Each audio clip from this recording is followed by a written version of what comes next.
Welcome back, সবাইকে স্বাগতম রাতের ছায়ায়। আশা করি সবাই ভালো আছেন, ভালো দলে আছেন।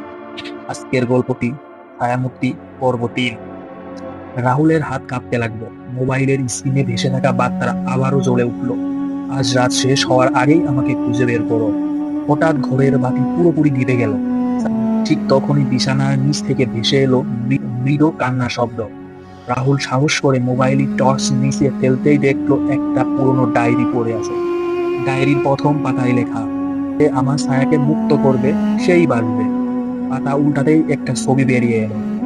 ছবিটা দেখে রাহুলের বুক কেঁপে উঠলো, কারণ ছবিতে যে ছেলেটি দাঁড়িয়ে আছে সে দেখতে হুবহু রাহুলের মতো।